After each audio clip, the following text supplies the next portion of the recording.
আল্লাহ তুমি কবুল করিয়া নাও। আর যদি কবরের মালিকের সাথে পরিচয় না করিয়া যদি কবরে যাও, আল্লাহ পাক বলবে আমার দুশ্মন আসছে, আমার শত্রু আসছে, এ কবরের মাটি চাপ দে, এ কবরের মাটি চাপ দে। অমনি কবরের দুই পাশের মাটি এত জোরে চাপ মারবে, চাপের সরে এক পাশে হাঁটি আর এক পাশে লাগাইয়া ফেলাইবে। এ ফেরেশতারা কবরের মধ্যে আগুন ধরাইয়া দে, অমনি গোটা কবরটা আগুনে ভরিয়া যাবে। এ সাপ জড়াইয়া ধর, অমনি 99টা সাপ নাফরমানকে প্যাঁচ মারবে। বাবারে সহ্য করতে পারবি? ওই আযাব তো কেউ সহ্য করতে পারবো না। বাবারে কবরের মালিকের সাথে পরিচয় না করে কেউ কবরে যাইও না, নবীর সাথে পরিচয় না করে কেউ কিয়ামতের মাঠে উঠিও না।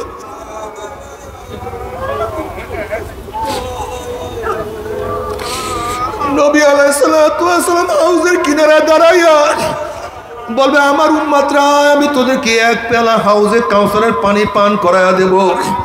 মান শারবা লাম ইয়াজমা বাদা, বুখারীর মধ্যে রওয়ায়াত আছে যে ব্যক্তি এক পেয়ালা হাউজে কাউসারের পানি পান করবে 50,000 বছরের মধ্যে আর কোনোদিন পানির পাশা লাগবে না। আল্লাহ তুমি কবুল করিয়া নাও। হাউজে কাউসারের পানি দুধের চেয়েও সাদা, মিশকু আম্বারের চেয়েও 1000 গুণ, হাজারের চেয়েও বেশি ঘ্রাণ, মধুর চেয়ে কোটি কোটি গুণ বেশি স্বাদ। আল্লাহ নবী ডাকবে আয় আমার উম্মতরা, আমি তোদেরকে এক পেয়ালা হাউজে কাউসারের পানি পান করায়া দেব। 50,000 বছরের মধ্যে আর কোনোদিন পানি পাশা লাগবে না। সমস্ত উম্মতরা দৌড় দিবে, গেটের মধ্যে একদল উম্মতদেরকে ফেরেশতারা আটকাইয়া ফেলাইবে। অমনি ওই সমস্ত ব্যক্তিরা বলবে ইয়া নবী আল্লাহ, ইয়া রাসূলুল্লাহ, আপনি আমাদেরকে ডাকছেন কিন্তু আমাদেরকে ফেরেশতারা আসতে দেয় না। নবী আলাইহিস সালাতু ওয়াস সালাম বলবে ফেরেশতারা কেন আমার উম্মতকে আটকায়া ফেলাইছো? আমার উম্মতকে সারিয়া দাও, আমি এক পেয়ালা হাউজে কাউসারের পানি পান করায়া দেব। অমনি ফেরেশতারা বলে ইয়া নবী আল্লাহ, ইয়া রাসূলুল্লাহ, আপনি তো জানেন না, আপনি দুনিয়ার থেকে বিদায় হওয়ার পরে কপাল পোড়া নামাজ পড়তো না, রোজা রাখতো না, আপনার আদর্শ নীতি ওর কাছে পছন্দ লাগে না, আপনাকে নেতা মানে নয়, আপনাকে নেতা মানে নয়, আপনার নেতৃত্ব পছন্দ করে নাই। বরং তারা কত স্লোগান দিছে আমার নেতা তোমার নেতা অমুকে অমুকে। আমরা সবাই মুজিব সেনা ভয় করি না বুলেট বোমা, আমরা সবাই জিয়া সেনা ভয় করি না বুলেট বোমা, আমরা সবাই এরশাদ সেনা ভয় করি না বুলেট বোমা। এই কপাল পরে এই কথা বলে না আমরা সবাই নবীর সেনা ভয় করি না বুলেট বোমা। আমরা কার সেনা? জোরে বলো কার সেনা? জোরে বলো কার সেনা? আমরা সবাই নবীর সেনা, আমরা সবাই নবীর সেনা, আমরা সবাই নবীর সেনা। আমার নবী তোমার নবী, ইয়া নবী আল্লাহ, ইয়া রাসূলুল্লাহ। এই নাফরমান আপনাকে নেতা মানে নাই, আপনার নেতৃত্ব কপাল পোড়া পছন্দ করে নাই, আপনার নীতি আদর্শ ওর কাছে ভালো লাগে নাই। বরং Mao Tse tung Karl Marx, Abraham Lincoln secularism, communism, democracy নিয়েই ব্যস্ত ছিল। কমিউনিজম বাস্তবায়ন করার জন্য, সেকুলারিজম বাস্তবায়ন করার জন্য, ডেমোক্রেসি বাস্তবায়ন করার জন্য কত রক্ত দিছে, কত সময় দিছে, কত অর্থ দিছে, কত মেধা খরচ করছে। এই কথা শোনার সাথে সাথে আমার নবী আলাইহিস সালাতু ওয়াস সালামের কলিজা মোবারকের দাগ লাগিয়া যাবে। অমনি আমার নবী বলে সৌকান সৌকান সৌকান, দূর হ দূর হ দূর হ, তোরা আমার উম্মত না।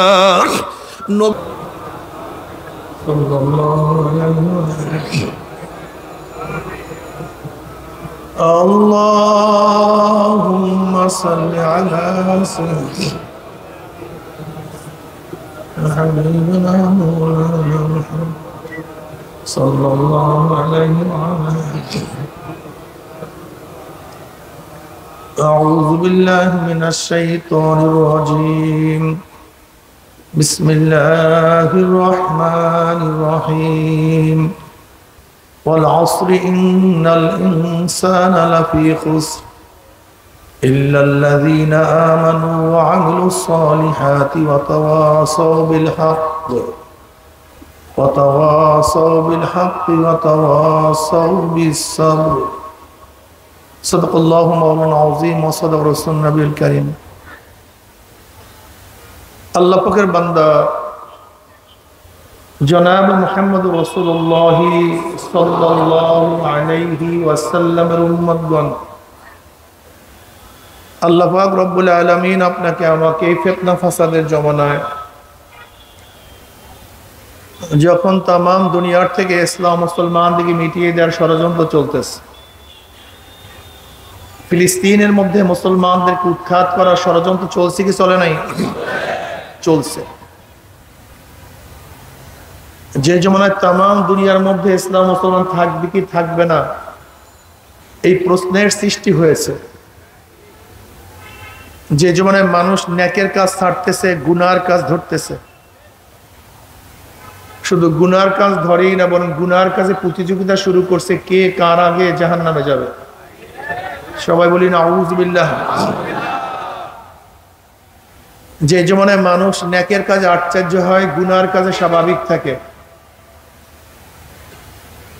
যে জমানায় মুসলমান ইসলামকে পছন্দ করে না বরং নামধারী মুসলমান ইসলামের সবচেয়ে বড় দুশ্মন হয়ে গেছে, যে জমানায় শিরক বিদআতকে ইবাদত মনে করে, শিরক বিদআতকে ইবাদত মনে করে, আবার যা শিরক বিদআত নয় তাকে শিরক বিদআত মনে করে,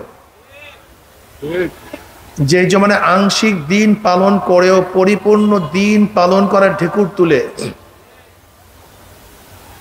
সেই মুহূর্তে আল্লাহ পাক রব্বুল আলামিন আপনাকে আমাকে কোরআন ও হাদিসের মাজলিস, আলেম ওলামা, মুমিন মুত্তাকিন, জাকিরিন শাকিরিনদের গুরুত্বপূর্ণ এক দামি অনেক দামি মাজলিসে আসার, বসার, বলা, শোনার তৌফিক আল্লাহ পাক দান করছেন। শুকরিয়া তান সবাই বলে আলহামদুলিল্লাহ।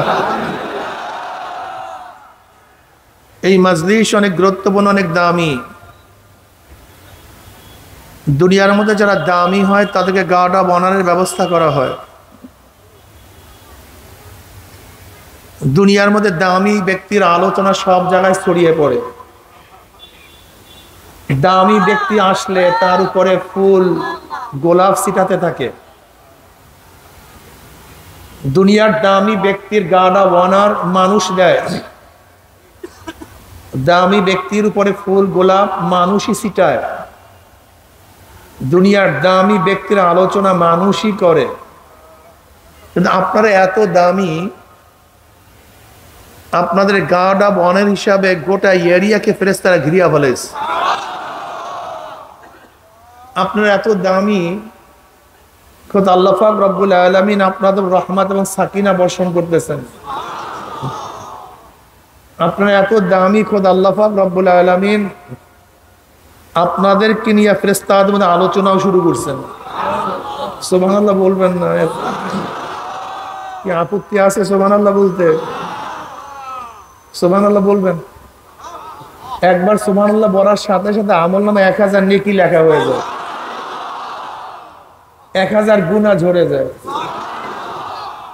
অন্য রওয়ায়াতের মধ্যে আছে সুবহানাল্লাহ মিজানের অর্ধেক নেকে পূর্ণ করে দেয়, বাকি অর্ধেক আলহামদুলিল্লাহ। গোটা মিজান নেকে ভরে গেছে। وعن أبي هريرة رضي الله تعالى عنه وعن أبي سعيد الخدري رضي الله تعالى عنه أنهما شهدا على رسول الله صلى الله عليه وسلم কি নবীর উপর দরুদ পড়বেন না? আমার নবীকে আল্লাহ পাক রব্বুল আলামিন এত মোহাব্বত করেন, নবীর উপরে আপনি দরুদ পড়বেন একবার, আমার মাওলায় খুশি হয়ে রহমত নাজিল করবে 10 বার। قال رسول الله صلى الله عليه وسلم لا يقض قوم يذكر الله تعالى إلا حفتهم الملائكة وغشيتهم الرحمة ونزلت عليهم السكينة وذكروا الله في من عنده رواه مسلم। ছাত্র কোনো ভালো কাজ করলে গোটা উস্তাদ প্রতিষ্ঠান তাকে নিয়ে গর্ব করে। সন্তান ভালো কাজ করলে বাপ মা তাকে নিয়ে গর্ব করে। এলাকার কেউ ভালো কাজ করলে এলাকাবাসী তাকে নিয়ে গর্ব করে। দেশের কোনো ব্যক্তি ভালো কাজ করলে দেশবাসী তাকে নিয়ে কি করে? আপনারা এত ভালো কাজ করছেন, খোদ আল্লাহ পাক আপনাদেরকে নিয়ে গর্ব করেন।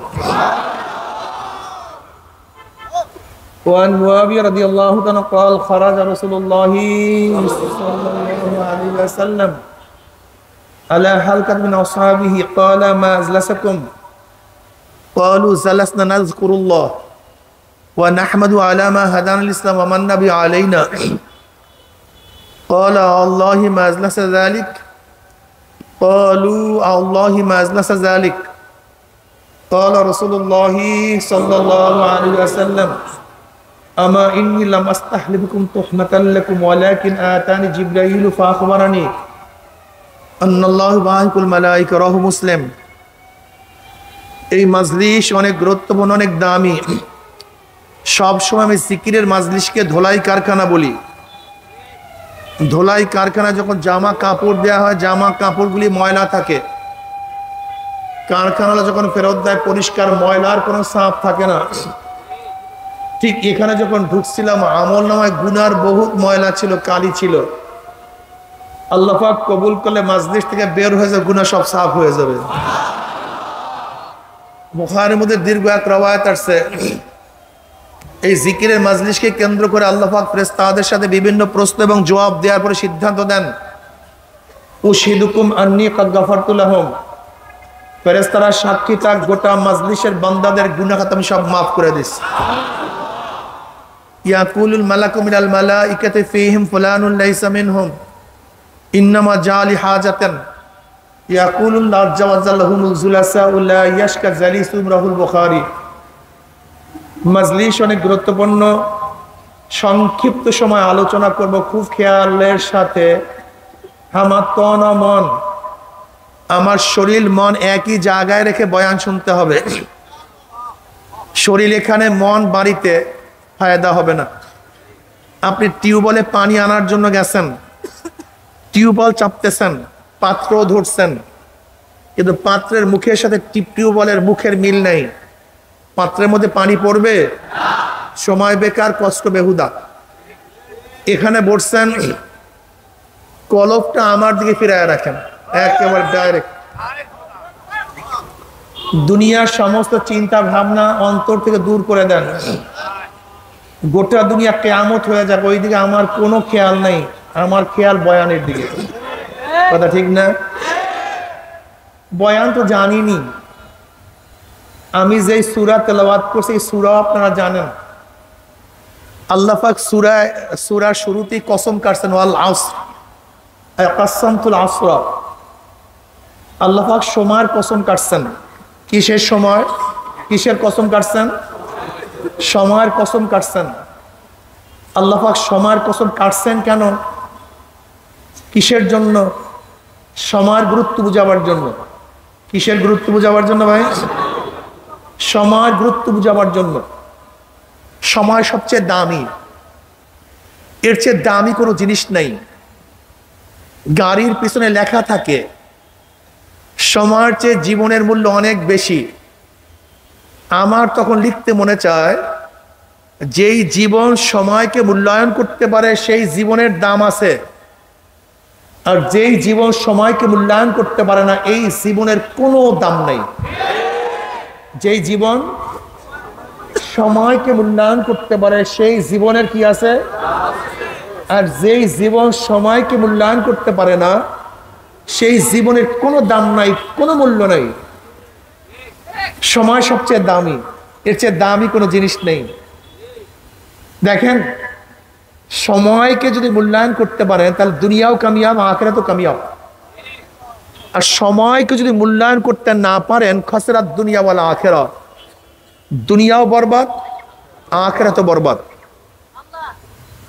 দেখেন, আপনি কৃষক ভালো, বীজ ভালো, ঔষধ সার সব কিছু আছে, জমিনও ভালো, কিন্তু প্রত্যেকটা ফসল লাগাবার নির্দিষ্ট সময় আছে কি নাই?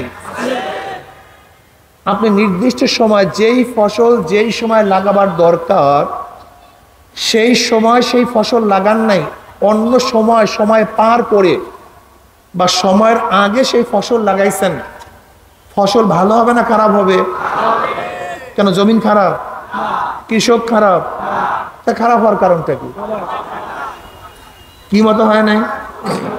মাশাআল্লাহ, অনেক ধান হয়েছে, অনেক ভালো ধান হয়েছে, কিন্তু সময়ের আগে কেটে ফেলছেন, ধান কাজে লাগবে না পচে যাবে? কারণটা কি? কথা বলেন। অনেক ফল হয়েছে, সময়ের আগে পারছেন, পচবে না পাকবে? কিসের কারণে? সময়ের মতো হয় নাই। আপনার হোটেল অনেক ভালো, নাস্তা সব জায়গায় চলে, নাম করা হোটেল, ওই যে হোটেলের মালিক আছে, নাম করা হোটেল, কিন্তু নাস্তা পাকাবার সময় দুপুরে না ভোরে? কথা বলেন না কেন? আজকে আপনি নাস্তা পাকিয়েছেন 10টার সময়, 11টার সময়, নাস্তা আগে চেয়ে ভালো হয়েছে, নাস্তা চলবে না থেকে যাবে? কারণটা কি? সময় মতো পাকানো হয় নাই। আপনি অনেক পারেন, সময় মতো হলে যান নাই, পাস না ফেল? সময়ের আগে বাচ্চা যদি প্রসাব হয়, মরবে না বাঁচবে? কিসের কারণে? দেখেন, সময়কে যদি গুরুত্ব না দেওয়া হয়, খসরার দুনিয়া। পড়ালেখার একটা সময় আছে, পড়ালেখার, এই যে বাচ্চাদের পড়ালেখার সময় আছে, সময় চলে যাওয়ার পরে পড়াশোনা হয় না, এর জন্য সময় মতো পড়াতে হয়, সময় মতো ক্লাসে যেতে হয়, সময় মতো ঘন্টা করতে হয়, সময় মতো কাজ করতে হয়। অথচ আল্লাহ পাক সময়ের কসম কাটছেন, মুসলমানদের সময়ের গুরুত্ব সবচেয়ে বেশি দেওয়া উচিত ছিল, কিন্তু আমরা সবচেয়ে সময়কে মূল্যায়ন কম করি।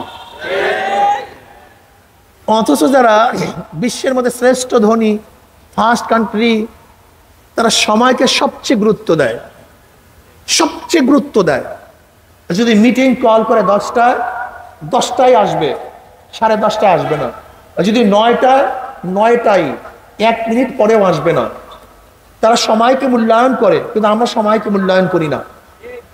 দেখেন, আমার নির্দিষ্ট সময় আছে, নির্দিষ্ট সময় আছে, আমার সময় বাড়বে না। আমাকে আল্লাহ পাক রব্বুল আলামিন যেই সময় যে হায়াত দিয়ে দিয়েছেন, এই সময় বাড়াবার ক্ষমতা কেউ রাখে না। কাজেই নির্দিষ্ট সময়ের মধ্যে আপনার বহুত কাজ করতে হবে, কিন্তু আপনি যদি সময়কে মূল্যায়ন না করেন, কাজগুলি করবেন কিভাবে? আঞ্জাম দিবেন কিভাবে? সম্ভব কিভাবে? আমাকে বলুন তো। এর জন্য সময়কে বেহুদা অবস্থায় খরচ করা যাবে না। আল্লামা রুমি রহমতুল্লাহ আলাইহি প্রত্যেকটা সময়কে একটা মানিক তুল্য মনে করেছেন, মানিকের সমান, মুক্তার সমান। তিনি একটা ভালো ঘটনা বয়ান করছেন, চমৎকার একটা ঘটনা। এক কৃষক জমির মধ্যে কৃষি করতেছে, হাল চাষ করতেছে, হঠাৎ নাঙ্গলের ফানের মধ্যে টক টক টক টক শব্দ আসতেছে। কৃষক ভাবছে, না আলহামদুলিল্লাহ, মনে হয় পরামাত্রা পেয়ে গেছি, স্বর্ণ পাইছি, টাকা পেয়েছি। কৃষক জমি খড়িয়ে সেই একটা কলসি বের করছে। কৃষক খুশি, আজকে অনেক কিছু পেয়েছি। দেখে মুখ আটকানো, মুখ খোলার পরে দেখে কলসির মধ্যে সাদা সাদা কতগুলি মার্বেল।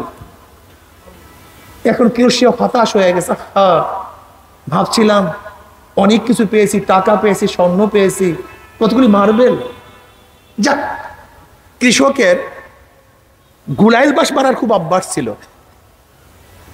এখন কি করবে, যেহেতু মার্বেল, সে পকেট থেকে মার্বেল বের করে গুল্লি বাস মারে, বের করে গুল্লি বাস মারে, মারতে মারতে মার্বেল প্রায় শেষ। একদিন বন্ধুকে বললো, দোস্ত চল তো একটু শহরে যাই, জীবনে শহরে যাই নাই, চল শহরে যাই। শহরে যাওয়ার পরে ঘুরতেছে ঘুরতেছে ঘুরতেছে ঘুরতেছে, দোকান ঘুরতেছে, দেখি একটা দোকান সবচেয়ে ভালো, আকর্ষণীয়, এর চেয়ে ভালো আকর্ষণীয় কোনো দোকান শহরের মধ্যে নেই। দোকানের সুকেসগুলি স্বর্ণের দ্বারা বাঁধানো, আমার সুকেসের মধ্যে একটা পেয়ালা স্বর্ণের, আর কোনো মাল নাই, স্বর্ণের পেয়ালাটার উপরে একটা মার্বেল রাখা। কি রাখা? এবার কৃষক হাসতেছে, দোকানদার তার দিকে তাকায় বুঝছে যে নিশ্চয়ই হাসির মধ্যে রহস্য আছে। কান্নার মধ্যে দুঃখের কান্না, সুখের কান্না, রহস্যের কান্না আছে কি নাই? হাসির মধ্যে আছে কি নাই? দোকানদার তো বুদ্ধিমান, সে ভাবছে নিশ্চয়ই হাসির মধ্যে রহস্য আছে। সে ডাকছে, যুবকের দিকে আসো। যুবক তো কোনোদিন শহরে আসে নাই, যখনই দোকানদার ডাকছে সে ভয় পেয়ে গেছে, না জানি কি হয়ে যায়, না জানি কিসের জন্য। যুবক গেছে, তুমি হাসছো কেন? বলে এমনিতেই। না, বলো কেন হাসছো? বলে এমনি, কোনো কারণ নাই। না, তোমাকে বলতেই হবে কেন হাসছো কেন? বলে ভয় বলবো না নির্ভয় বলবো? বলে নির্ভয় বলো, ভয়ের কি আছে? আমি কোনোদিন শহরে আসি নাই, প্রথম শহরে আসছি। শহর ঘোরার পরে সবচেয়ে আকর্ষণীয় দোকান আপনার, কিন্তু আপনার দোকানের মধ্যে কোনো মাল নাই। ওই স্বর্ণের পেয়ালার উপরে মার্বেলটা রাখছেন কেন? এই মার্বেলটা রাখছেন কেন? আপনি কি পাগল টাগল নাকি? বলে বেয়াকুব, কি বলো তুমি? বলো কি? তুমি কি শুনছো যে 7 রাজার ধন মানিক শুনছো? বলে হ্যাঁ শুনছি তো। এইটাই তো সেই মানিক। বলে আপনি কি আমার সাথে ফাইজলামি করতেছেন নাকি? ইয়ার কি করতেছেন নাকি? এরকম কত মানিক, কত মার্বেল আমি গুল্লি বাস মেরে উড়াই দিছি, আর আপনি বলতেছেন এইটা মানিক, 7 রাজার ধন। হ্যাঁ, ফাইজলামি করে। এই যে দেখেন, আমার মনে হয় পকেটে 2-1টা আছে। বলি কৃষক সেই মার্বেলটা বের করছে, দোকানদার দাঁড়ায় গেছে, এ তো নিশ্চয়ই কোনো বাদশার সন্তান হবে। এ কি? এবার দোকানদার অনেক তাজিম করতেছে, অনেক সম্মান করছে। বলে দেখো, তুমি কি ওইটা আমাকে বিক্রি করবা? ওইটাকে আমাকে দিবা? আমার যা কিছু আছে সব তোমাকে দিয়ে দেব, তুমি ওইটা আমাকে দাও। যখন কৃষক বুঝতে পারছে যে আমি অবহেলায়, না চেনার কারণে, না বুঝার কারণে আমি শত শত বাদশাহী হারায় ফেলাইছি, তখন যুবক চিল্লান দিয়ে লেকিন আর পাওয়া যাবে না। আল্লামা রুমি রহমতুল্লাহ আলাইহি বলেন, প্রত্যেকটা জিন্দেগির সময়, প্রত্যেকটা সেকেন্ড একটা মানিক তুল্য। প্রত্যেকটা সেকেন্ড সময় একটা মানিক তুল্য। এই সময় হাজারো মানিক তুমি কুড়াতে পারো। এই যে একবার সুবহানাল্লাহ পড়ছো, পড়ার সাথে সাথে 1000 নেকি হয়ে গেছে। আবারও বলো সুবহানাল্লাহ, আর 1000 নেকি হয়ে গেছে। তুমি কি জানো একটা নেকির দাম কত? তুমি জানো? সাহাবায়ে কেরাম রাদিয়াল্লাহু তাআলা আজমাইন নবী আলাইহিস সালাতু ওয়াস সালামের কাছে প্রশ্ন, ইয়া নবী আল্লাহ, একটা নেকির দাম কত? খুব ভালো মতো শুনেন। সময়কে মূল্যায়ন করলেন না, সময়কে গুরুত্ব দিলেন না, সময়কে মূল্যায়ন করলেন না, সময়কে গুরুত্ব দিলেন না। সাহাবারা প্রশ্ন, ইয়া নবী আল্লাহ, একটা নেকির দাম কত? নবী আলাইহিস সালাতু ওয়াস সালাম বললেন যে পুরা উহুদ পাহাড়টা যে স্বর্ণ হয়ে যায়।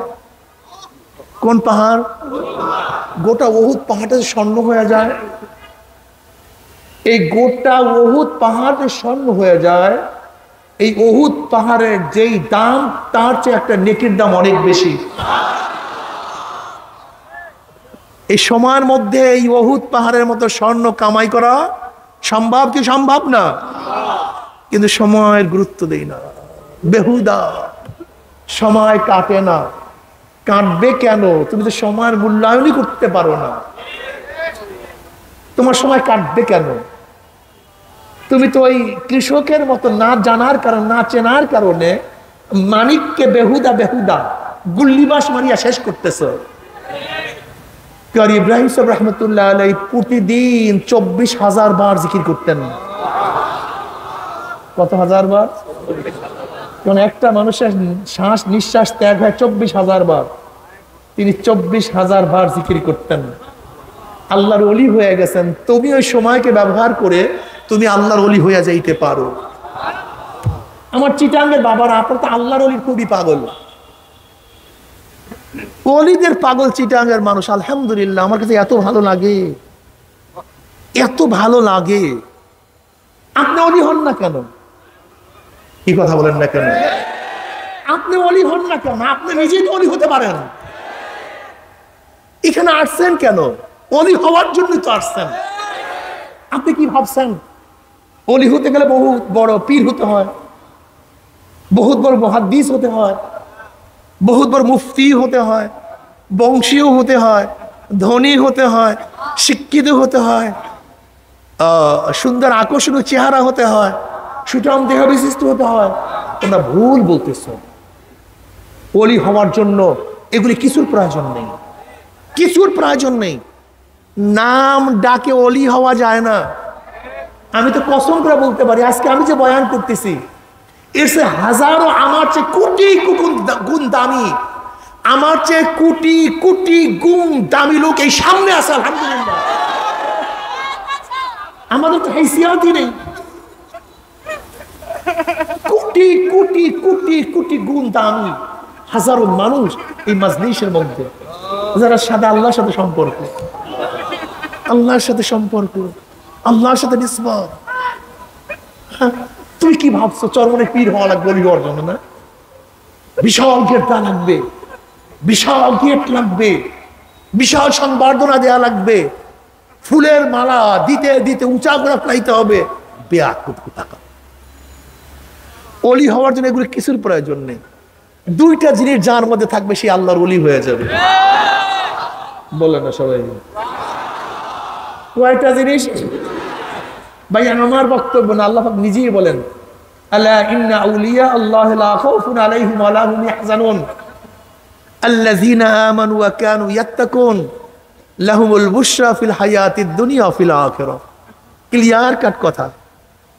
তামবি আলা, যেরকম সরকারি কোনো বিধান জারি করার আগে সতর্ক করানো হয়, ঢোল বাজানো হয়, সোহরাত করা হয়, সরকারি ফরমান জারি হবে, ঠিক আল্লাহ পাক বয়ান করার আগে আল্লাহ এই গোটা দিনে শোনো, সতর্ক হও। কে বলছেন? আল্লাহ। কে বলছেন? এই সতর্ক হও।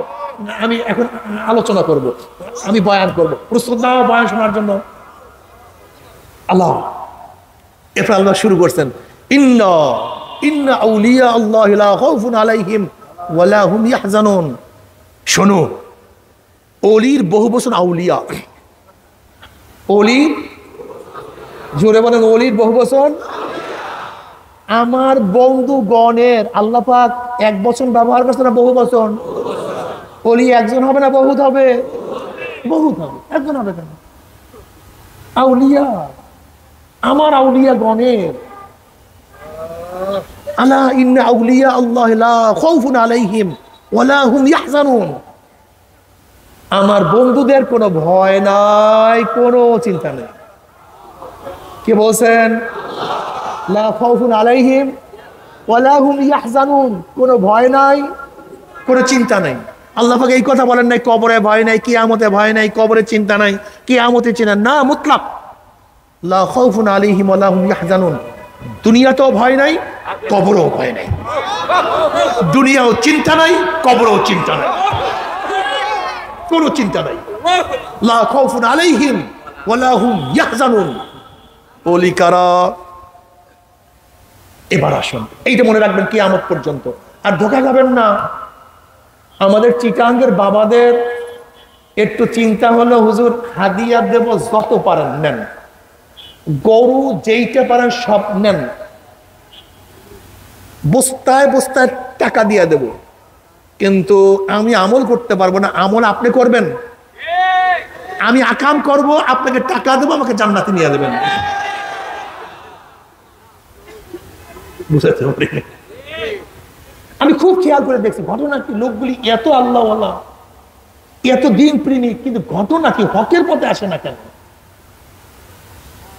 ঘটনা কি?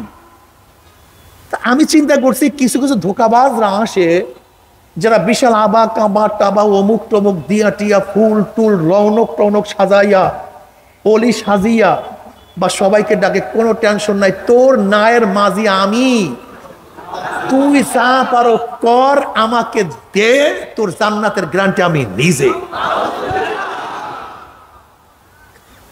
তা উনি চিন্তা করছে যে কামাই করি 1 কোটি, মৌলবী কিন্তু 1 লাখ, হাও জান্নাত, জাহান্নাম থেকে নাজাত, আর আমি আকাম সব করবো, এটা সারে কে?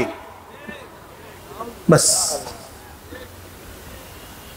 আসলে তুমি ওলি চেনো নাই, সমস্যাই তোমাকে চিনানো হয় নাই। তোমাকে কি বলা হয়েছে? এটা নবীর দুশ্মন, এটা অলিদের দুশ্মন, এটা অলি পছন্দ করে না, অলিদেরকে পছন্দ করে না, অলিদের দুশ্মন। আরে ভাই, অলিদের দুশ্মন আমরা না, তোমরা নিজেরা। তুমি তো অলি চেনো না, সমস্যাই। এক ব্যক্তি বগুড়ার দধির তারিফ শুনছে, বগুড়ার দধি এই স্বাদ ওই স্বাদ। ধরে নেন আমি বগুড়ার দধির প্রশংসা করলাম, বগুড়ার দধি এই স্বাদ এই স্বাদ এই স্বাদ এই মজা। আচ্ছা, আপনি তো কোনোদিন বগুড়ার দধি দেখেন নাই, আপনি আকৃষ্ট হচ্ছেন কিসের উপরে? কোন দধির উপরে? কথা বলেন না কেন? আমি তারিফ করছি, মজা বয়ান করছি, আকর্ষণ সৃষ্টি করছি, কিন্তু আপনি বগুড়ার দধি। আচ্ছা, বগুড়ার দধির প্রশংসা করার পরে আপনার সামনে যা প্লেস করছি, এইটা বগুড়ার দধি কি দধি, এটা বুঝবেন কিভাবে? কথাটা বুঝাতে পারি না। আমি প্রশংসা করছি স্বর্ণের, স্বর্ণ এই কিমাতে, স্বর্ণ এই দামি, স্বর্ণ এই মূল্যবান। আপনি আকৃষ্ট কিসের উপরে? কথা বলেন না কেন? কিন্তু এরপরে আপনার সামনে যেই জিনিস নিয়ে আসছি, এইটা কি স্বর্ণ কি স্বর্ণ না, এইটা আপনি বুঝবেন কিভাবে? আমাকে বলেন না কেন? কথা বলেন না কেন? প্রশংসা করছি কিসের? যা প্লেস করছি, এখানেই গাঞ্জাম। সমস্যা এই, আমি প্রশংসা করছি স্বর্ণের, আমি ক্যাম্বাচার, আমার ক্যাম্পেইন শুনলে কোনো রোগ আপনার থাকবে না, শুধু বড়ি একটা খাইলে ক্লিয়ার। বড়ি একটা খাওয়াবো, সব রোগ। কিন্তু আপনার রোগ ভালো হবে কি হবে না, এটা আপনি জানলেন কিভাবে? আমি তো বলছি বড়ি একটা মারবো, সব ক্লিয়ার। দাও পয়সা। আপনাদের মাথার মধ্যে কি ঘিলুটুলো আছে বটেও? প্রশংসা করছি স্বর্ণের, কিন্তু যা প্লেস করছি এটা স্বর্ণ কি স্বর্ণ না, এর জন্য আপনার মধ্যে থার্মোমিটার থাকতে হবে, কোষ্ঠী পাথর থাকতে হবে, মাপ দেওয়ার যন্ত্র থাকতে হবে। যদি যন্ত্র না থাকে ধোকা খাবেন, কোনো সন্দেহ নাই। এই সমস্ত 2 নাম্বার লোকগুলি অলিদের প্রশংসা করে, খালি অলিদের প্রশংসা করে। অলিদের এই গুণ, অলিদের সেই গুণ, অলিদের এই গুণ, অলিদের সেই গুণ, অলিদের এই ক্ষমতা ওই ক্ষমতা। দেখবেন ওদের বয়ানের মধ্যে শুধু অলিদের এই ক্ষমতা সেই ক্ষমতা। বেশ ভালো কথা, অলিদের এই ক্ষমতা সেই ক্ষমতা। এরপরে যাকে অলি বানাইছো, অলি সামনে নিয়ে আসছো, এইটা অলি কি অলি না, এটা বুঝবো কিভাবে?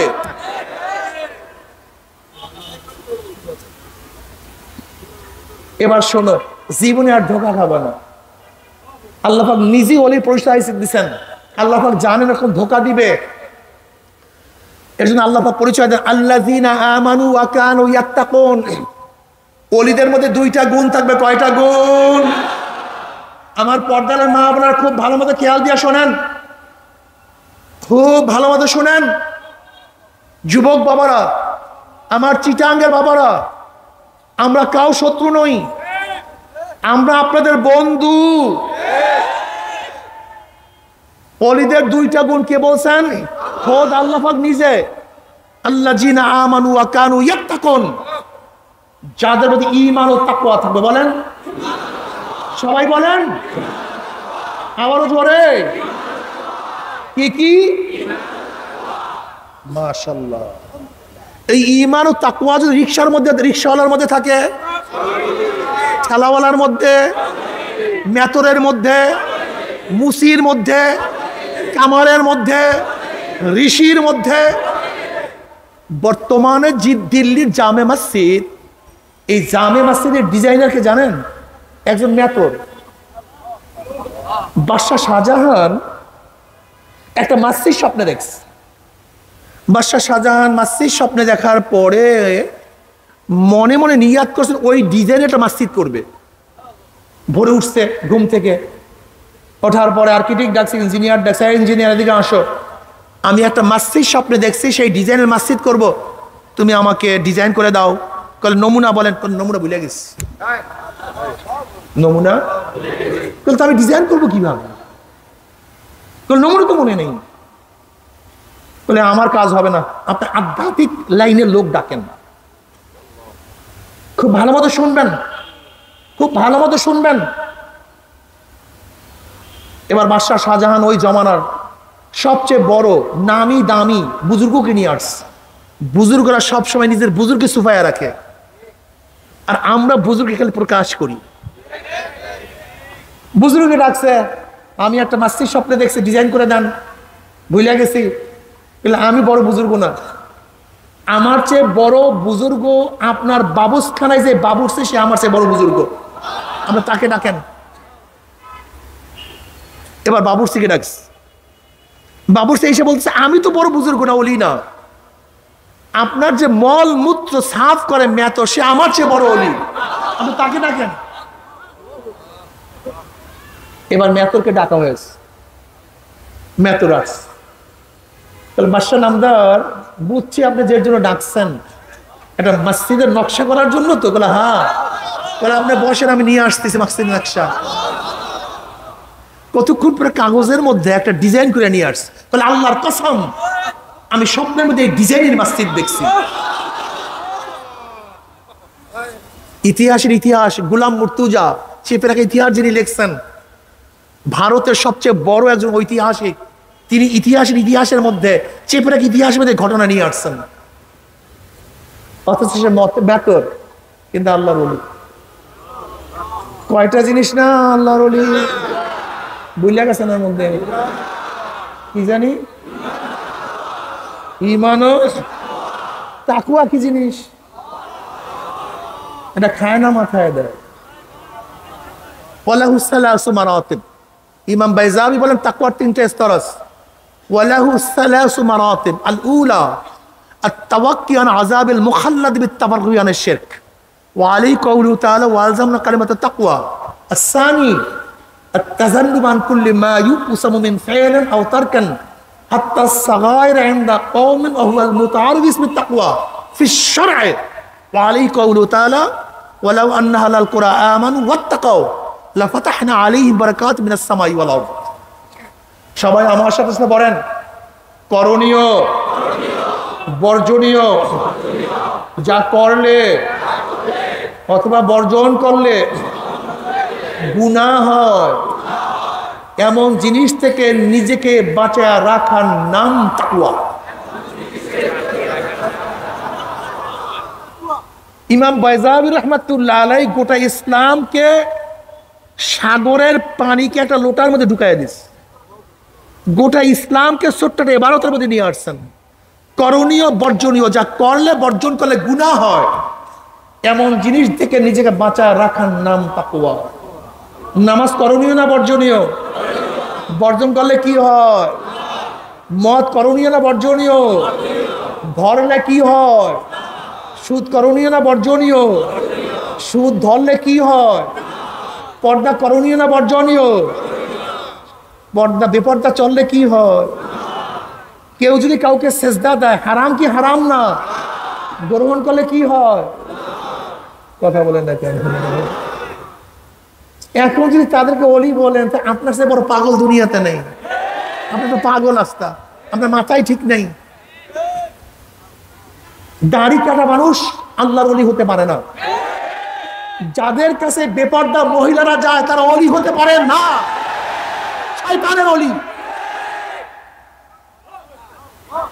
যেই সমস্ত বুজুর্গার কাছে নামে, যেই সমস্ত পীরদের কাছে, যেই সমস্ত আলেমদের কাছে বেপর্দা মহিলারা যায়, ওরা কোনোদিন ওলি হতে পারে না। বহুত বড় ধোঁকাবাজ। কিসের ওলি ওরা? কে বলছে আপনাকে ওলি? ওরা ওলি সাজছে। কি কথা ঠিক না? আপনি ওলি হন, সমস্যা কি? ওলি হয়ে যান। এখানে আসছেন তো ওলি হওয়ার জন্য। ওলি কারা, ওলি কি জিনিস বুঝেন নেই। ইঞ্জিনিয়ারের সোহবাদে গেলে কি হয়? ডাক্তারের সোহবাদে গেলে কি হয়? একজন শিক্ষিত লোকের সোহবাদে গেলে কি হয়? যদি আপনি শিক্ষিত না হন তাহলে ও শিক্ষিত না। যদি ইঞ্জিনিয়ারের সোহবাদে থাকার পরে, ক্লাস করার পরে আপনি ইঞ্জিনিয়ার না হন, কথা বলেন না কেন? আপনার ডাক্তারের ক্লাস করার পরে যদি আপনি ডাক্তার না হন, ঠিক আল্লাহর ওলিদের কাছে যাওয়ার পর আপনি যদি আল্লাহর ওলি না হন, তাহলে আপনিও সে যে কাছে গেছেন সে আল্লাহর ওলি না। এর নাম সোহবাত। আপনি বুঝেন না কেন? আপনি ডাক্তারের কাছে যাবেন জীবনে মূর্খ থাকার জন্য, উকিলের কাছে যাবেন জীবনে মূর্খ থাকার জন্য। আপনাদের গেছেন সেখানে ডাক্তার হওয়ার জন্য, ইঞ্জিনিয়ার হওয়ার জন্য, অ্যাডভোকেট হওয়ার জন্য। আপনি আল্লাহ কাছে আসবেন আল্লাহ হওয়ার জন্য। আপনার জিম্মা নিয়ে যাবে সব আল্লাহর ওলি, সব পীরে নিয়ে যাবে। ধোঁকাবাজির জায়গা পান না। যদি কেউ কাউর জিম্মা নিয়ে মুক্তি দিতে পারত, তা নবী আলাইহিস সালাতু ওয়াস সালাম ফাতেমা রাদিয়াল্লাহু তাআলাকে বললেন কেন, হে ফাতেমা, নিজেকে নিজে জাহান্নামের আগুন থেকে বাঁচাও। তার মানে আপনি যাকে ওলি মনে করেন সে নবীর চেয়ে বড় হয়ে গেছে। জোরে বলবেন না নাউজুবিল্লাহ। ভাই, ইবরাত কা জাহা তামাশা নেই। আপনাকে মাগনা মাগনি কেউ জান্নাতে নিতে পারবে? আল্লাহর ওলিরা দোয়া করবে, আল্লাহ দোয়া কবুল করবে। কি কথা ঠিক না? আল্লাহ পাক হাদিসে কুদসির মধ্যে ফরমান, মান আদালি ওলিয়ান ফাকাদ আযানতু বিল হারব ওয়া মা তাকাররাবু ইলাইয়া আবদি বিশাইইন আহাব্বা ইলাইয়া মিম্মা ইফতারাস্তু আলাইহি ওয়া মা ইয়াজালু আবদি ইয়াতাকাররাবু ইলাইয়া বিন নওয়াফিল হাত্তা উহিব্বাহু ফাইজা আহবাবতু কুনতু সামাউল্লাযী ইয়াসমাউ বিহি ওয়া বাসারুল্লাযী ইউবসিরু বিহি ওয়া ইয়াদাহুল্লাতী ইয়াবতাশু বিহা ওয়া রিজলাহুল্লাতী ইয়ামশি বিহা ওয়া ইন সাআলানি লাউতিয়ান্নাহু ওয়া লা ইন ইস্তাআযানি লাউইযান্নাহু। বুখারীর মধ্যে রওয়ায়াত আছে। এবার কেমনে ওলি হবেন শোনেন, বুঝাই। আল্লাহ পাক নিজে বলেন, যারা আমার ওলিদের সাথে শত্রুতা করে আমি তাদের বিরুদ্ধে যুদ্ধ ঘোষণা করছি। কি ঘোষণা করছি? এবার আল্লাহ পাক বলেন, আমি বন্দাদের উপরে যা ফরজ করছি সেই ফরজ আদায়ের মাধ্যমেই বন্দা আমার পুরাপুরি নৈকট্য লাভ করতে পারে না। বন্দা নফলে ইবাদত করতে করতে করতে করতে হাত্তা উহিব্বাহু, বন্দা যখন নফল ইবাদত শুরু করে আমি তাকে মহব্বত করা শুরু করিয়া দেই। ফাইজা আহবাবতু কুনতু সামাউল্লাযী ইয়াসমাউ বিহি, বন্দা যখন, বন্দাকে যখন আমি মহব্বত করি তখন বন্দার আমি কান হয়ে যাই। কে কান হয়ে যায়? বলে আমি বন্দার কান হয়ে যাই যা দিয়া বন্দা শুনে। আমি বন্দার চক্ষু হয়ে যায় যা দিয়া বন্দা দেখে। আমি বন্দার হাত হয়ে যায় বন্দা যা দিয়া ধরে। আমি বন্দার পা হয়ে যায় যা দিয়া বন্দা চলে। ওয়া ইন সাআলানি লাউতিয়ান্নাহু, বন্দা যখন আমার কাছে চায় আমি তখন তাকে দিয়া দেই। ওয়া লা ইন ইস্তাআযানি লাউইযান্নাহু, বন্দা যখন আমার কাছে আশ্রয় চায় আমি তখন তাকে আশ্রয় দিয়া দেই। এ আমার যুবক বাবারা, এ আমার মুরব্বী বাবারা, আমার পর্দার মা বোনেরা, তুমি কি দেখো নাই কত যুবক বয়সে কত মানুষ আল্লাহর ওলি হয়ে গেছে? তুমি কি দেখো নাই কত বুড়া বয়সে কত মানুষ আমার মাওলার ওলি হয়ে গেছে? তুমি কি দেখো নাই কত মহিলার আমার মাওলার ওলি হয়ে গেছে? ওলি হওয়ার জন্য সাধনা দরকার। যেরকম ভালো ছাত্র, সাধনা ব্যতীত ভালো ছাত্র হওয়া যায় না, সাধনা ব্যতীত ভালো ব্যবসায়ী হওয়া যায় না, সাধনা ব্যতীত ডাক্তার হওয়া যায় না, ইঞ্জিনিয়ার হওয়া যায় না। দুনিয়ার কামিয়াবের জন্য সাধনা করতে হয়, চেষ্টা সাধনা করতে হয়। ঠিক মাওলাকে পাওয়ার জন্য সাধনা করতে হয়। সাধনা ব্যতীত আমার মাওলাকে পাওয়া যাবে না। কেউ পায় না, তুমিও কোনোদিন পাবা না। যদি সাধনা ব্যতীত মাওলাকে পাওয়া যাইত তাহলে আমার নবী এত কেন সাধনা করলেন? জনাবে মুহাম্মদ রাসূলুল্লাহ সাল্লাল্লাহু আলাইহি ওয়াসাল্লাম মাওলার প্রেমে পড়িয়ে এত কষ্ট সহ্য করছেন যা চিন্তাও করা যায় না। হেরেমের মধ্যে আমার নবী নামাজরত অবস্থায় ছিলেন, সিজদার মধ্যে পড়া। আবু জাহেল বলতে আছে, তোমাদের মধ্যে এমন কি আছো, মুহাম্মদ যখন সিজদায় পড়বে অমুক গোত্রের পচা উটের নারী ভুড়ি ওই মুহাম্মাদের মাথার উপরে কি চাপাইয়া দিতে পারবা? সাল্লাল্লাহু আলাইহি ওয়াসাল্লাম অমনি এক বেঈমান বসে, আমি পারবো। নবী আলাইহিস সালাতু ওয়াস সালাম যখন সিজদার মধ্যে পড়িয়া গেলেন, উটের পচা নারী ভুড়ি আমার নবীর মাথার উপরে চাপাইয়া দিছে। আমার নবী মাথা তুলতে পারে না।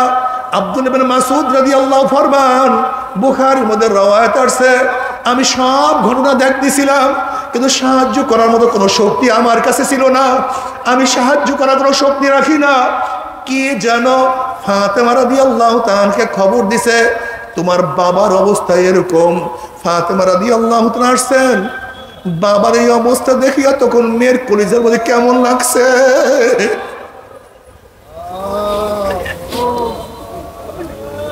ছোট বাচ্চা কলিজার মধ্যে কেমন লাগছে। বাবা সিজদা পড়া, উপরে উঠে নারী মুড়ি চাপানো। ফাতেমা রাদিয়াল্লাহু ছোট বাচ্চা আস্তে আস্তে আস্তে আস্তে আস্তে আস্তে উটের নারী ভুড়িগুলি মাথা থেকে সরাইতেছেন। সরাবার পরে নবী আলাইহিস সালাতু ওয়াস সালাম মাথা তুলছেন, আল্লাহ তুমি মাফ করিয়া দাও। ও আমার বাবার, ও আমার পর্দা মা বোনেরা, যদি সাধনা ব্যতীত মাওলাকে পাওয়াই যাইতো আমার নবী এত কেন কষ্ট করছেন? সাধনা ব্যতীত আমার মাওলাকে পাওয়া যাবে না। আল্লাহ পাক নিজেই বলেন, আল্লাহ জিদা জাহাদু ফিনা লানাহদিয়ান্নাহুম সুবুলানা। জাহদুন জুহুদ মানে কোশেশ, মুশাক্কাত চেষ্টা, সাধনা, ভারী জিনিস বহন করা, শেষ দরজায় চেষ্টা করা, এর নাম জিহাদ, এর নাম জুহুদ, এর নাম সাধনা। মাওলাকে পাওয়ার জন্য আমার নবী এত কষ্ট করছে। শিয়াবে আবু তালেবের মধ্যে 3 বছর অবরুদ্ধ অবস্থায় ছিলেন। কেউ খানা দেয় নাই, পানি দেয় নাই। নবী আলাইহিস সালাতু ওয়াস সালাম খানাও পান নাই, খাজুর রুটি কিছুই পান নাই। গাছের পাতা খাইছেন, ছাগলের বড়ির ন্যায় পায়খানা করছেন। আল্লাহ, ও আমার মারা, ও আমার মারা। শিয়াবে আবু তালেবের মধ্যে শুধু পুরুষরা ছিলেন না, সেখানে মহিলারাও ছিল। আজকে মাওলাকে পাওয়ার জন্য কি সাধনা করছো? ও আমার মা, তুমি কি চেষ্টা করছো? শিয়াবে আবু তালেবের মধ্যে যে সমস্ত মহিলারা ছিল তাদের সাথে অনেকের বাচ্চাও ছিল। আল্লাহ মাফ করিয়া দাও। মহিলারা না খাইতে না খাইতে তার স্তন্য শুকাইয়া গেছে। বাচ্চারা যখন দুধের মধ্যে চুমুক মারছে, দুধ নাই। বাচ্চারা ঠাট্টা মারিয়া চিল্লান দিছে, কিন্তু ঈমান ছাড়ে নাই, ইসলাম ছাড়ে নাই। আমার মাওলাকে পাওয়ার জন্য তারা সব ধরনের চেষ্টা করছে। ও আমার মারা, আজকে মাওলাকে পাওয়ার জন্য তুমি কি চেষ্টা করো, কি ত্যাগ করো। অথচ ফাতেমা রাদিয়াল্লাহু তাআলার ঘটনা, আলিউল মুর্তাজা রাদিয়াল্লাহু তাআলা নিজেই ফরমান, এ গোটা দুনিয়ার মানুষ শোনো, সরদার দু আলম আলাইহিস সালাতু ওয়াস সালামের কন্যার অবস্থা কি শোনো। সরদার দু আলম আলাইহিস সালাতু ওয়াস সালামের কন্যা ফাতেমা পানির মস্ক টানতে টানতে কাঁধের মধ্যে দাগ ফলাইয়া ফেলাইছে। ও আমার মারা, তুমি তো তার চেয়ে বেশি গরিব হও নাই। আলিউল মুর্তাজা রাদিয়াল্লাহু ফরমান, নবীর কন্যা ফাতেমা এবং আমার বিছানা একটা ছিল, তাও আবার একটা ছাগলের চামড়া। ছাগলের একটা চামড়ার বিছানা আমরা উভয় ঘুমাইতাম। রাত্রে ঘুমাইতাম আমরা ওই চামড়ার উপরে, দিনের বেলা পশুদেরকে খাদ্য দিতাম। আল্লাহ তুমি মাফ করিয়া দাও। ও আমার মা বোনেরা, ফাতেমা রাদিয়াল্লাহু তাআলা যদি মাওলাকে পাওয়ার জন্য এত সাধনা করতে পারে, তুমি মাওলাকে পাওয়ার জন্য কি সাধনা করছো? ও আমার মা বোনেরা, আজকে তুমি কি পরিমাণে গরিব হইছো। অথচ আম্মা জান আয়েশা সিদ্দিকা রাদিয়াল্লাহু তাআলা ফরমান, নবীর ঘরে কোন দিন 3 দিন পর্যন্ত চুলা জ্বলে না। আল্লাহ, আল্লাহ তুমি আমাদের সবাইকে মাফ করিয়ে দাও। যদি সাধনা পেতে আমার মাওলাকে পাওয়াই যাইতো। আম্মা জান এত কেন সাধনা করতে রে বাবা? এ আমার বাবারা, মাওলাকে পাওয়া যদি সাধনা ব্যতীত যাইতো, সাহাবারা এত কেন কষ্ট করছে? আবু হুরায়রা রাদিয়াল্লাহু ফরমান, পেটের ক্ষুধায় নামাজ পড়ার পরে মসজিদের বাইরে দাঁড়ায় গেলাম, যে বের হয় আমি তাকেই সালাম দেই। ওমর ইবনে খাত্তাব রাদিয়াল্লাহু তাআলা বের হইছে, আমি তাকে সালাম দিলাম, মাসালা জিজ্ঞাসা করলাম। মাসালা আমি জানি, তারপরে মাসালা জিজ্ঞাসা করার কারণ হলো এই, আমার সাথে মাসালার জবাব দিবে, আমার চেহারার দিকে তাকাইবে, তিনি দেখবেন আমার ক্ষুধা চেহারা শুকায় গেছে, আমাকে দাওয়াত দিবে, একটু পেটটা ভরবো। কিন্তু ওমর ইবনে খাত্তাব রাদিয়াল্লাহু তাআলা আমার সালামের জবাব নিছেন, আমার মাসালার জবাব দিছেন, কিন্তু আমি বুঝতে পারছি তার ঘরেও আমাকে খাওয়ার মতো কিছু নাই, তিনি চলিয়া গেলেন। এরপরে আবু বকর সিদ্দিক রাদিয়াল্লাহু তাআলা বের হইছে, আমি তাকে একই উদ্দেশ্যে সালাম দিলাম, মাসালা জিজ্ঞাসা করলাম, সে আমার মাসালার জবাব দিছে, ঘরে চলিয়া গেছে, আমাকে দাওয়াত দেয় নাই। আমি বুঝতে পারছি তার ঘরে আমাকে খাওয়াবার মতো কিছু নাই। এরপরে জনাবে মুহাম্মদুর রাসূলুল্লাহ সাল্লাল্লাহু আলাইহি ওয়াসাল্লাম তিনিও মসজিদ থেকে বের হইছে, আমি তাকে সালাম দিলাম। সালাম দেওয়ার পরেই নবী আলাইহিস সালাতু ওয়াস সালাম ঘরে ডাক দিছে, এই ঘরের মধ্যে কিছু আছে নাকি? ঘরের থেকে জবাব আসছে, এক পেয়ালা হাদিয়া আসছে, দুধ আসছে। নবী আলাইহিস সালাতু ওয়াস সালাম বললেন, আবু হুরায়রা, আহলুস সুফফার সবাইকে দাওয়াত দাও, আজকে আমার ঘরে সবাই দাওয়াত। আবু হুরায়রা রাদিয়াল্লাহু ফরমান, এক পেয়ালা দুধ আমার জন্য যথেষ্ট না। আহলুস সুফফার মধ্যে প্রায় 70 রূপার লোক আছে, তাদের সবাইকে দাওয়াত দিছে, দুধ তো মাত্র এক পেয়ালা। আমাকে ডাকার জন্য বলছে, খাদিম তো আমাকেই দেওয়ার জন্য বলবে, যখন আমি খাদিম দিতে যাবো সবাই খেয়ে ফেলবে, আমার অবস্থা কি হবে? কিন্তু নবীর হুকুম না মানিয়া কোন উপায় না, আমি সবাইকে দাওয়াত দিলাম, সবাই খুশি। আলু সুপার কাউর পেটের মধ্যে খানা ছিল না, সবাই ক্ষুধার্ত। সবাই নবীর ঘরের দাওয়াত, খুশিতে সবাই বসিয়া গেছে। নবী আলাইহিস সালাতু ওয়াস সালাম এক পেয়ালা দুধ নিয়ে আসছেন, আমাকে দিয়া বলছে, আবু হুরায়রা সবাইকে পান করাও। আমি প্রথমে একজনের কাছে দুধের পেয়ালা নিয়ে গেলাম, সে বিসমিল্লাহ বলিয়া সেখান থেকে পান করছে। আল্লাহর কসম, এক চুমুকে সে পেট ভরিয়া ফেলাইছে, কিন্তু এক ফোঁটা দুধও পেয়ালার থেকে কমে নাই। এরপর আমি দ্বিতীয় জনের কাছে নিয়ে গেছি, দ্বিতীয় জন পেয়ালা থেকে পান করছে, কিন্তু এক ফোঁটা দুধ সেই পেয়ালার থেকে কমে নাই। এরকম করতে করতে করতে করতে আমি সবাইকে দুধ পান করাইলাম, কিন্তু এক ফোঁটা দুধ পেয়ালার থেকে কমে নাই। এরপরে নবী আলাইহিস সালাতু ওয়াস সালামের কাছে পেয়ালা ফেরত দিলাম। নবী আলাইহিস সালাতু ওয়াস সালাম আমার কাছে পেয়ালা দিয়া বলে, আবু হুরায়রা পান করো। আমি পান করিয়া পেট পুরাইয়া ফেলাইলাম। এরপরে নবী আলাইহিস সালাতু ওয়াস সালামের কাছে পেয়ালা ফেরত দিলাম। নবী বললেন, আবু হুরায়রা আবারও পান করো। আমি বললাম, ইয়া নবী আল্লাহ, পেটে তো জায়গা নাই, প্রথম চুমুকি কারবার শ্বাস সারিয়া ফেলাইছি। বললাম, আবু হুরায়রা আবারও পান করো। আমি আবারও পান করলাম, পেয়ালা ফেরত দিলাম। বললাম, আবু হুরায়রা আবারও পান করো।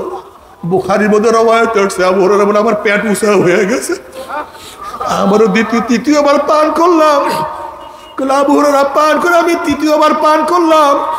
এরপরে পেয়ালা ফেরত দিলাম। নবী আলাইহিস সালাতু ওয়াস সালাম পেয়ালার থেকে দুধ পান করলেন। ও আমার মুসলমান বাবারা, ও আমার যুবক বাবারা, যদি মাওলাকে পাওয়ার জন্য এত সাধনার প্রয়োজন না থাকতো, তাহলে সাহাবারা এত ক্ষুধার্ত অবস্থায় এত কষ্ট কেন করছেন রে বাবা? তুমি কি দেখো না, আল্লাহ ওয়ালারা সারাদিন ইবাদতের মগ্ন থাকে, মাওলার পাগল থাকে। তুমি আমি কেন মাওলার পাগল হব না? তোমার চেয়ে আমার চেয়ে বড় বদনসিব আর কেউ হইতে পারে না। বাবার যদি ঘরের মালিকের সাথে পরিচয় থেকে যত রাত্রি ঢোকো, কোনো টেনশন নাই। যেরকম শ্বশুর বাড়িতে রাত্র 3টার সময় যদি নক করো, শ্বশুর লাভ দিয়ে উঠছে, কে? তুমি বললাম, বাবা আমি আব্দুল্লাহ, আপনার জামাই আসছি। অমনি দেখবা শ্বশুর বলবে, জলদি ওঠো, আমার জামাই আসছে, কোন বিপদে পড়ছে, এই বাতি জ্বালাও, এই নাস্তার ব্যবস্থা করো, বিছানার ব্যবস্থা করো। ঘরের মালিকের সাথে পরিচয় আছে, যত রাত্রি ঢোকো কোনো টেনশন নাই, চিন্তা নাই। আর যদি ঘরের মালিকের সাথে পরিচয় না করিয়া রাত্রে দরজা নক করো, এই চোর আসছে, ডাকাত আসছে, ওকে পিটা, ওকে মার, ওকে বান, তোমাকে লাঞ্ছিত করবো, মানিত করবে। কবরের মালিকের সাথে পরিচয় করি যদি কবরে যাইতেই পারো, কোনো টেনশন নাই, কোনো চিন্তা নাই। কবরের মালিকের সাথে পরিচয় করিয়া যখনই কবরে যাবা, আল্লাহ পাক ডাক দিয়াল ফেরেশতারা, আমার ওলি আসছে, আমার বন্ধু আসছে, ওয়াফরুশুল ফরাশ মিনাল জান্নাহ ওয়াল বিসু মিনাল জান্নাহ, আমার বন্দা বান্দির গার মধ্যে জান্নাতের পোশাক লাগাইয়া দে, জান্নাতের বিছানা বিছায়া দে, জান্নাতের নাজ নিয়মত দ্বারা গোটা কবরটাকে ভরিয়া দে। আল্লাহ তুমি কবুল করিয়া নাও। আর যদি কবরের মালিকের সাথে পরিচয় না করিয়া যদি কবরে যাও, আল্লাহ পাক বলবে আমার দুশ্মন আসছে, আমার শত্রু আসছে, এ কবরের মাটি চাপ দে, এ কবরের মাটি চাপ দে। অমনি কবরের দুই পাশের মাটি এত জোরে চাপ মারবে, চাপের জোরে এক পাশে হাত দিয়ে আর এক পাশে লাগাইয়া ফেলাইবে। এ ফেরেশতারা কবরের মধ্যে আগুন ধরাইয়া দে, অমনি গোটা কবরটা আগুনে ভরিয়া যাবে। এ সাপ জড়াইয়া ধর, অমনি 99টা সাপ নাফরমানকে প্যাঁচ মারবে। বাবারে সহ্য করতে পারবি? ওই আযাব তো কেউ সহ্য করতে পারবো না। বাবারে কবরের মালিকের সাথে পরিচয় না করে কেউ কবরে যাইও না, নবীর সাথে পরিচয় না করে কেউ কিয়ামতের মাঠে উঠিও না।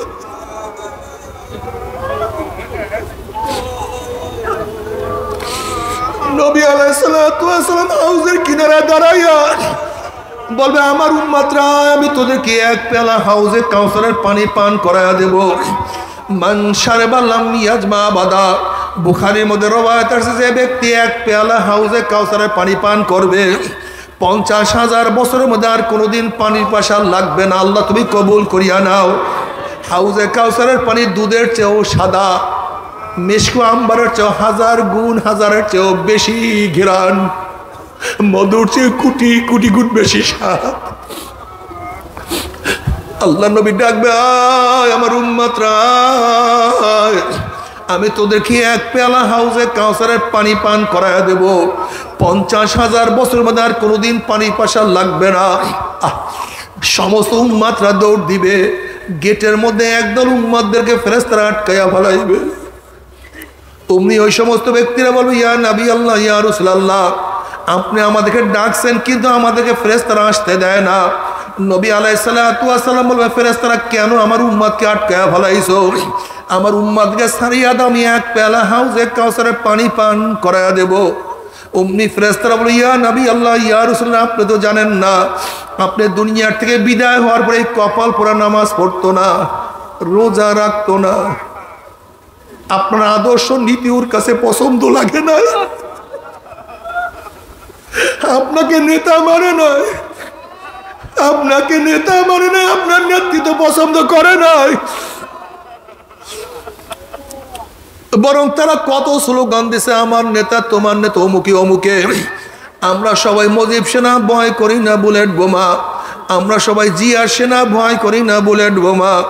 আমরা সবাই এরশাদ সেনা, ভয় করি না বুলেট বোমা। এই কপাল পরে এই কথা বলে না, আমরা সবাই নবীর সেনা, ভয় করি না বুলেট বোমা। আমরা কার সেনা? জোরে বলো কার সেনা? জোরে বলো কার সেনা? আমরা সবাই নবীর সেনা, আমরা সবাই নবীর সেনা, আমরা সবাই নবীর সেনা। আমার নবী তোমার নবী, ইয়া নবী আল্লাহ, ইয়া রাসূলুল্লাহ। এই নাফরমান আপনাকে নেতা মানে নাই, আপনার নেতৃত্ব কপাল পোড়া পছন্দ করে নাই, আপনার নীতি আদর্শ ওর কাছে ভালো লাগে নাই, বরং Mao Tse tung Karl Marx, Abraham Lincoln secularism, communism, democracy নিয়েই ব্যস্ত ছিল। কমিউনিজম বাস্তবায়ন করার জন্য, সেকুলারিজম বাস্তবায়ন করার জন্য, ডেমোক্রেসি বাস্তবায়ন করার জন্য কত রক্ত দিছে, কত সময় দিছে, কত অর্থ দিছে, কত মেধা খরচ করছে। এই কথা শোনার সাথে সাথে আমার নবী আলাইহিস সালাতু ওয়াস সালামের কলিজা মোবারকের দাগ লাগিয়া যাবে। অমনি আমার নবী বলে, সৌকান সৌকান সৌকান, দূর হ দূর হ দূর হ, তোরা আমার উম্মত না। নবী আলাইহিস সালাতু ওয়াস সালাম কিয়ামতের ময়দানে যদি পরিচয় নাই দেয়, তোমাকে আমাকে কে সুপারিশ করবে? নবী আলাইহিস সালাতু ওয়াস সালাম ফরমান, হে আমার উম্মতেরা, কিয়ামতের ময়দানে মিজানের কাছে আমাকে খোঁজ করিও। নবী আলাইহিস সালাতু ওয়াস সালাম মিজানের কিনারায় দাঁড়ানো থাকবে, তার উম্মতদেরকে মাপা শুরু করবে। যখনই কোনো নেক বাদ দেয়া শুরু করবে, অমনি নবী আলাইহিস সালাতু ওয়াস সালাম সুপারিশ করবে, ইয়া নবী আল্লাহ, ইয়া মাওলা, এই নেকটাকে বাদ দিও না। যখনই কোনো গুনাহ ওজন করা শুরু করবে, অমনি আমার নবী সুপারিশ করবে, মাওলা, এ তো বাবায় নামাজ পড়তো না, কিন্তু ছেলের নামাজ কাজা করতো না, এর মা তো বেপর্দা ছিল, কিন্তু মেয়ে হইয়াও কোনোদিন বেপর্দা অবস্থায় চলতো না, এর বাবা দাড়ি কাটতো, কিন্তু ছেলে হইয়া কোনোদিন দাড়ির মধ্যে পোষ লাগায় নাই, এর বাবা গুনার মধ্যে লিপ্ত থাকতো, কিন্তু এ তো নেকের মধ্যেই থাকতো, এরপরে দুই একটা গুনাহ আমল নামায় রয়ে গেছে, এই গুনাহটা তুমি গোজন করিও না। আল্লাহ পাক রব্বুল আলামিন কিয়ামতের ময়দানে আমার নবীকে বলবে, সাল তু উতা এশফা তু সাফা, এ আমার নবী, আপনি আমার কাছে সুপারিশ করেন, যেই সুপারিশ করবেন সেই সুপারিশ আমি কবুল করব। আপনি আমার কাছে চান, আপনি যা চাইবেন আমি তা তাকে দিয়া দেব। নবী আলাইহিস সালাতু ওয়াস সালাম যা চাইবে আমার মাওলা আমার নবীকে তাই দিয়া দিবে। যদি কিয়ামতের ময়দানে নবীর সুপারিশ পাইতে চাও, আমার নবীর সুন্নাত ধরো, আমার নবীর নেতৃত্ব মানো, আমার নবীর আদর্শ মানো। আমার নবীর আদর্শ না মানলে আমার নবী তোমাকে আমাকে সুপারিশ করবে না। আল্লাহ নবীকে, নবীর নেতৃত্ব মানার তৌফিক দিয়া দাও। আল্লাহ নবীর আদর্শ অনুযায়ী চলার তৌফিক দিয়া দাও। এরপর আল্লাহ পাক রব্বুল আলামিন সবার আমল নামাকে ওজন করবে। যাদের নেকের পাল্লা ওজন হয়ে যাবে, আমার মাওলা তাদেরকে জান্নাতের ফয়সালা দিয়া দিবে। যাদের গুনার পাল্লা ওজন হয়ে যাবে, আমার মাওলা তাদেরকে জাহান্নামের ফয়সালা দিয়া দিবে। আল্লাহ তুমি আমাদের সবাইকে মাফ করিয়া দাও। এ আমার জ্ঞানী বাবারা, এ আমার পর্দার জ্ঞানী মা বোনেরা, আজকে দুনিয়ার মধ্যে শীতের সময় কত সুন্দর সুন্দর পোশাক পরলাম। জাহান্নামীদের জন্য আল্লাহ পাক রব্বুল আলামিন একটা পোশাক বানাইছে, উলের কোনো পোশাক না, সুতির কোনো কাপড়ের পোশাক না, রেশমি কাপড়ের পোশাক না, ওই জামাটা হবে জাহান্নামের আগুনের জামা। যখনই জাহান্নামী লোকের মধ্যে, যাকে জাহান্নামী লোকের গায়ের মধ্যে জাহান্নামের পোশাক পরাইয়া দেওয়া হবে, জাহান্নামের আগুনের তেজে শরীরের সমস্ত চামড়া গোশতগুলি পুরাইয়া সব সারকার করিয়া ফেলাইবে। বাবারে সহ্য করতে পারবি? ওই আযাব তো কেউ সহ্য করতে পারবো না। তবে মোমেন মুসলমান বলতে সবাই মনে চায় গুনার থেকে ফিরিয়া নেক আমল করিয়া মাওলার জান্নাতে কিন্তু সবাই যাইতে মনে চায়। গুনাহ নিয়া মাওলার জাহান্নামে কাউরি কিন্তু যাইতে মনে চায় না। কিন্তু কেনই বা আমরা নেক আমল করতে পারি না, কেনই বা গুনার কাম ছাড়তে পারি না? এর মূল কারণ হলো আপনার এবং আমার পিছনে নফস এবং শয়তান লাগিয়া রয়েছে। এই নফস এবং শয়তান থেকে ফেরার জন্য যে কোনো একজন হক্কানি আল্লাহর ওলির হাতে হাত দিতে হবে রে বাবা। খবরদার, বর্তমান জমানায় পীর মুরিদের মধ্যে ভেজাল, ব্যবসা, দলাদলি, হিংসা, হাসাদে পরিণত হয়ে গেছে। সমস্ত আল্লাহর ওলির একমত, যেই পীরের 5 জন মুরিদের মধ্যে কমপক্ষে 3 জনকে দেখবেন আলহামদুলিল্লাহ সুন্নাত মুআফিক আমল আকলাক মজবুত হয়ে যাইতে আছে, গুনার কাম ছাড়তে আছে, নেকের আমল ধরতে আছে, কলব নরম হইয়া চোখে পানি আসতে আছে। বৃক্ষতর নাম কি, ফলে পরিচয়। আমি চরমনাই বুঝি না, চরমনের দাওয়াত প্রশংসা প্রচার প্রসার করার জন্য আসিনে রে বাবা। চরমনাই যাওয়ার তোমার কোনো দরকার নাই, কোনো দরকার নাই, কোনো দরকার নাই। তুমি যার কাছে গিয়া পারো গুনার কাম ছাড়ো, নেকের আমল ধরো, কলব নরম করিয়া চোখে পানি নিয়া মাওলার কবরে যাইও। যেরকম দুনিয়ার ঘরে আগুন লাগলে পানি ছাড়া নিভানো যায় না, ঠিক তদ্রুপ তোমার এবং আমার গুনার দ্বারা যেই জাহান্নামের আগুন জ্বলিয়া রইছে, চোখের পানিও ছাড়া কিন্তু জাহান্নামের আগুন নিভানো সম্ভব না। কাজে আমার জন্য দোয়া চেয়ে আমিও দোয়া করি, সবাই সবার জন্য প্রাণ খুলিয়া দোয়া করো, যেন কিয়ামতের ময়দানে গলাগলি বাঁধিয়া মাওলা একসাথে জান্নাতে যাওয়ার তৌফিক দিয়া দেয়। আল্লাহুম্মা আমিন।